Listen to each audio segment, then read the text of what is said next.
Now another example on the electrolysis of copper sulfate solution, same thing, but we are now changing the nature of the electrode. The last example I chose platinum electrode, that is the inert electrode, and the product that we obtained at the cathode was copper, that metal that was deposited, and the oxygen molecule that was evolving. But now I have changed the nature of the electrode. I am taking copper electrode only.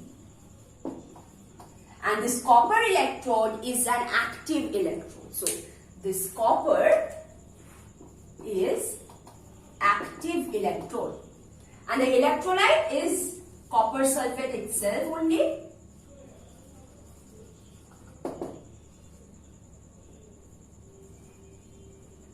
So the first step that we have to show is the formation of free ions.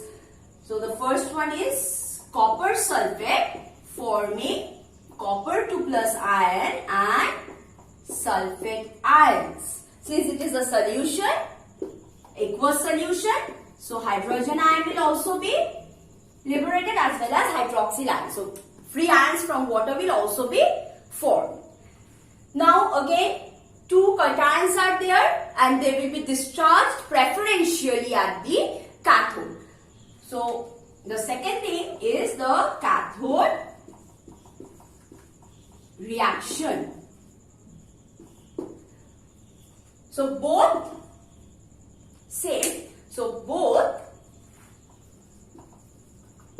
Cu2 plus ion as well as hydrogen ion migrate towards cathode, but copper 2 plus is deposited preferentially. Preferentially copper is deposited because it is lower in the electrochemical series. So as we move down the series, the ease of reduction increases. The ease to gain electrons increases as we are moving down the group, because down the group metal activity decreases. Metal activity decreases means their tendency to lose electron decreases. The metals which are present above in the metal activity series, they have a higher tendency to lose their electron. But as they are going down, the reactivity decreases means their tendency to lose electron decreases. So they will have higher tendency to gain electron rather than losing electron. So that's why those ions which are present below in the electrochemical series or metal activity series, they have a higher tendency to gain electrons. So copper being below hydrogen in the metal activity series, so copper ion will gain 2 electrons and it will be reduced and deposited as copper metal on the surface of the cathode. Now, since we are using copper electrode at the cathode as well as anode, what is happening is that anode reaction. Now, anode is the rod which is made up of copper itself. Okay. Now, there are two anions that are present at the anode side. In the solution. So, both sulfate ion as well as hydroxyl ions migrate towards anode,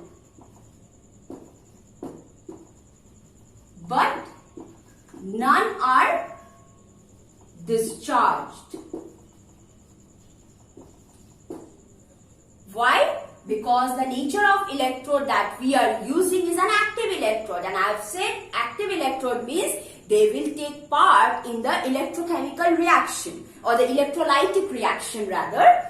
So what is happening is that the anode, this is the rod anode, and this is made up of copper metal.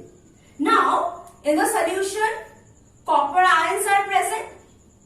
So what is happening is that the copper atom is coming out into the solution as copper ions. So this copper atom is coming out as copper 2 plus ion in the solution. So from the anode, the metal copper is discharged or coming out ionizes into the solution as copper 2 plus ions. Because the anode was made up of copper metal, it was made up of copper.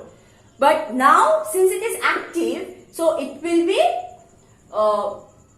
ionizing as copper 2 plus ion in the solution. So what is happening at the anode is that the copper metal that is present at the anode, this will ionize and form copper 2 plus, 2 electrons will be lost. So the copper 2 plus ions are coming into the solution from the anode. Thus anode mass is getting diminished. With time, it's becoming thin. The mass of the anode or the width of the anode is getting thinner and thinner. Since the copper atom is ionized, is losing its electron and coming out as copper 2 plus ion into the solution. So the anode mass is diminishing. So the product that we are getting at the anode is nil. So we are not obtaining any product at the anode. So no product is obtained. Thus, none of these anions will be discharged because anode has started reacting in the solution. It has taken part in the solution. So the material with which the anode was made up of, that material was getting ionized. That material, the copper atom, started ionizing and it was forming copper 2 plus ions. That's why there will be no product formation and none of these ions will be discharged. Although they will be migrated and they will stay in the solution as anion forms.